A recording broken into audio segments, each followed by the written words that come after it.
नमस्कार दोस्तों। 3 दिन पहले एक ट्वीट होता है, एक्स पर एक लाइन लिखी हुई आती है कि भारत के बारे में एक खुलासा होने वाला है। जैसे ही यह ट्वीट आता है उसके बाद में संसद अनिश्चित काल के लिए स्थगित कर दी जाती है। अब कहें कि एक्स पर लिखी गई बात का संसद से क्या लेना देना, तो लेना देना बिल्कुल भी नहीं है, दोनों में कोई तारतम्य नहीं बैठता। लेकिन ट्वीट के अगले दिन ही एक रिपोर्ट सामने आती है हिंडनबर्ग की, और हिंडनबर्ग की रिपोर्ट आपको पहले भी पता है, जब आई थी तो अडानी के शेयर किस तरह से गिरे थे और किस तरह से मार्केट में जिन लोगों का पैसा लगा था, निवेशक किस तरह से बर्बाद हुए थे।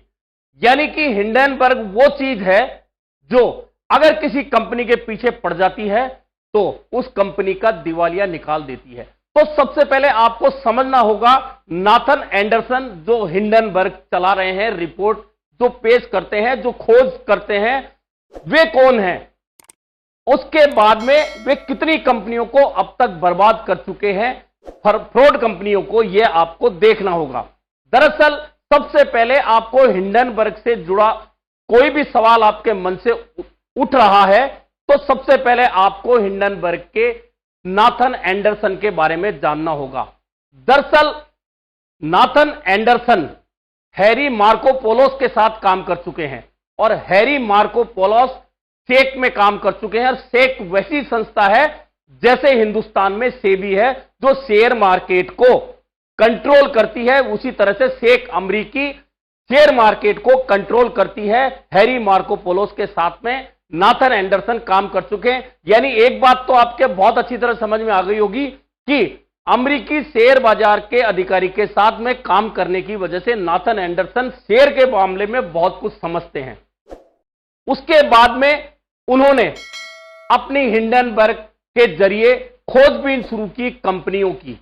अब तक कहा जा रहा है कि 36 कंपनियां जो फ्रॉड थी, जिन्होंने फ्रॉड किया था जनता से शेयरों के जरिए, उन कंपनियों को एक तरह से दिवालिया कर चुके हैं नाथन एंडरसन, जो हिंडनबर्ग चलाते हैं। पहले अकेले रिपोर्ट इकट्ठा करते थे, खोजबीन करते थे, उनके साथ में अब 10 लोग काम करते हैं।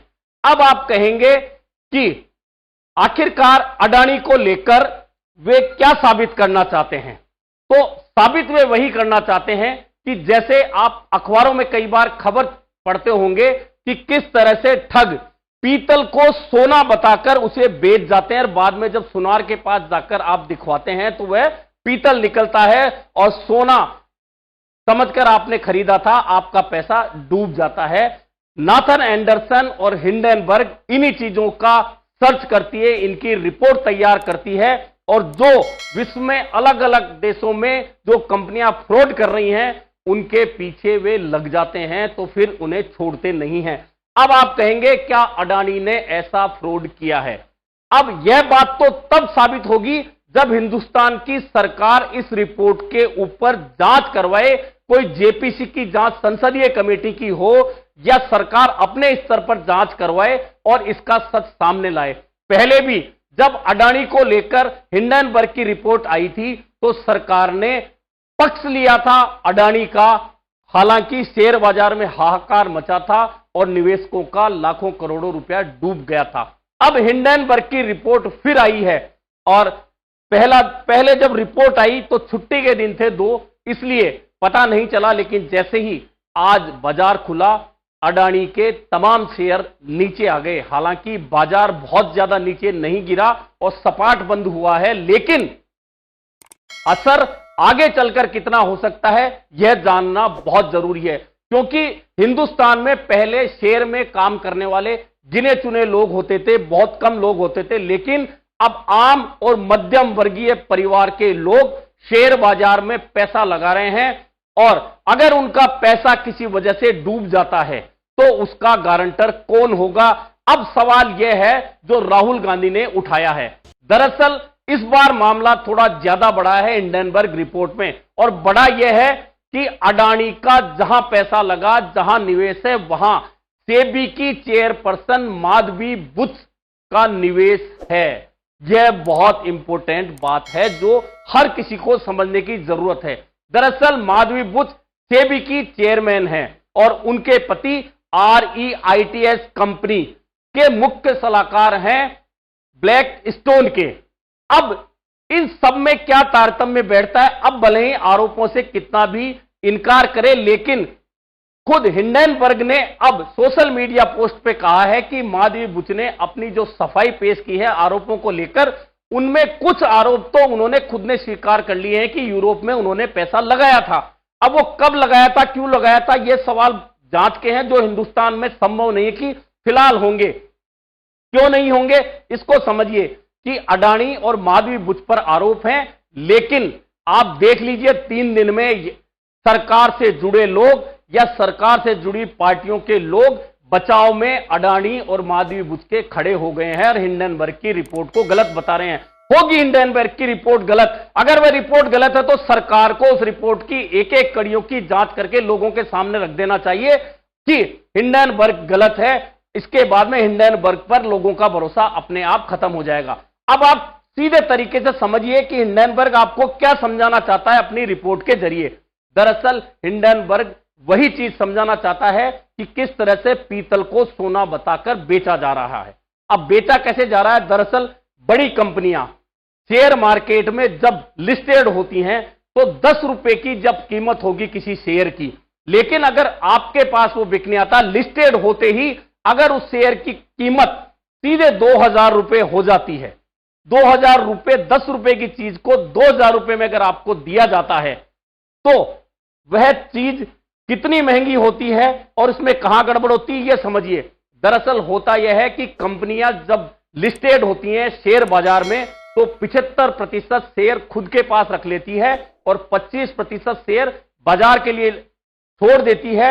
और जब 10 रुपए की चीज 2000 रुपए में जा रही है, यानी कि 10 रुपए का शेयर 2000 रुपए में जा रहा है, तो कंपनी के पास में जो 75% शेयर बचे हैं वे भी 2000 रुपए प्रति शेयर हो जाएंगे। यानी कि कंपनी की नेटवर्थ जो कि कम थी वह अचानक शेयर मार्केट में लिस्टेड होते ही इतनी बड़ी बढ़ जाती है।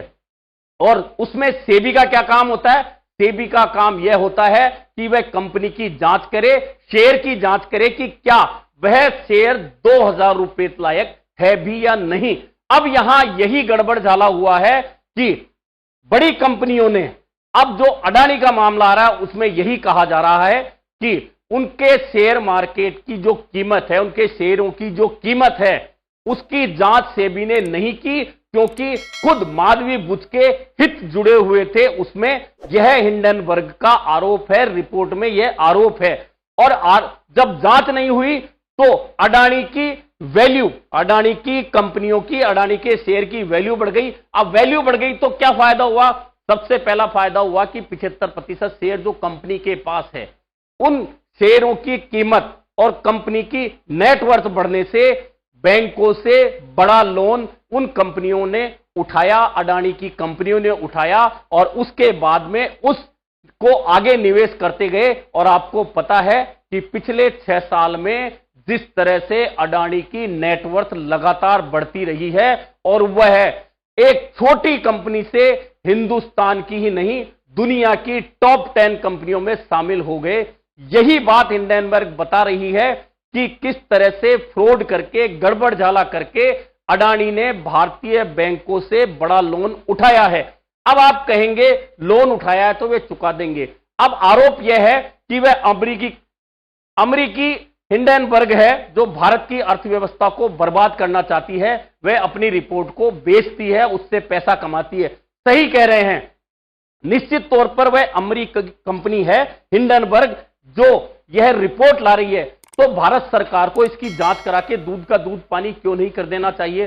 दूसरी बात, अगर वह अपनी रिपोर्ट बेचकर पैसा कमाती है तो अगर कोई गलत, आपने देखा होगा कि विज्ञापन भी आते हैं, पुलिस भी देती है, सरकार भी देती है कि अगर आप किसी भ्रष्टाचारी को पकड़वाएंगे तो उसका इतना प्रतिशत आपको दिया जाएगा। यह आपने देखा होगा कई बार विज्ञापनों में। तो हिंडनबर्ग भी रिपोर्ट तैयार करती है, खोज करती है, उस खोज परख पत्रकारिता जैसी बात करके वह रिपोर्ट तैयार करती है और उस रिपोर्ट को अगर वह बेचकर पैसा कमा रही है तो वह उसका काम है। लेकिन हिंदुस्तान में अर्थव्यवस्था डुबोने वाले जो आरोप हैं वे भी इसलिए सही नजर आते हैं कि यदि अडानी के शेयर की जांच हो गई, अडानी ने जो फ्रॉड किए हैं उनकी जांच हो गई, तो निश्चित है कि बैंकों का जो पैसा अडानी ने ले रखा है वह अगर नेटवर्थ कंपनी की कम हो गई तो अर्थव्यवस्था निश्चित तौर पर डूबने की स्थिति आ ही जाएगी। और यह अंदेशा बिल्कुल सही जताया जा रहा है। और आपको याद होगा कि राहुल गांधी ने 2023 में ही सेल कंपनियों में 22,000 करोड़ रुपया किसका लगा है इसे लेकर सवाल उठाया था, लेकिन राहुल गांधी की बात नहीं सुनी गई थी और उनके आरोपों को झुठला दिया गया था। अब वही बात सामने आ रही है कि किस तरह से अडानी को लेकर पहले हिंडनबर्ग की एक रिपोर्ट को झुठलाया गया, अब फिर एक रिपोर्ट आई है फ्रॉड करने की, उसे भी झुठलाने का प्रयास हो रहा है। इसे झुठलाने की बजाय अगर सरकार सच्चाई की ओर जाए तो भारतीय बाजार भी बचेगा, आम निवेशक भी बचेगा। और जो सवाल उठाया है राहुल गांधी और कांग्रेस ने कि आखिरकार माधवी बुच सेबी के अध्यक्ष पद से इस्तीफा क्यों नहीं दे रही, और नहीं दे रही तो निवेशकों का जो पैसा डूबेगा, आम गरीब का पैसा जो डूबेगा, जो शेयर बाजार में लगाया है, तो उसका जिम्मेदार कौन होगा। दरअसल इन्हीं सवालों के जवाब भारत सरकार को खोजने चाहिए, लेकिन भारत सरकार ने इस मामले में चुप्पी साध रखी है। और भारत सरकार के जो नजदीकी लोग हैं वे अडानी और माधवी बुच के बचाव में लगे हैं और हिंडनबर्ग को गलत साबित करने में जुटे हैं। लेकिन एक बात सच है, आप नॉर्थन एंडरसन को पढ़ लीजिए कि उसने किस तरह से फ्रॉड कंपनियों का पूरा चिट्ठा निकाला, पीछे पड़े तो सब कुछ निकाल रहे। क्या हिंडनबर्ग की रिपोर्ट से अडानी बच पाएंगे, और बच पाएंगे तो कब तक बच पाएंगे? क्या सरकार उन्हें बचा पाएगी, या निवेशकों को बहुत बड़ा नुकसान हिंदुस्तान के मार्केट में होने वाला है? अभी के लिए इतना ही, फिर मिलेंगे नए मुद्दे पर चर्चा के साथ।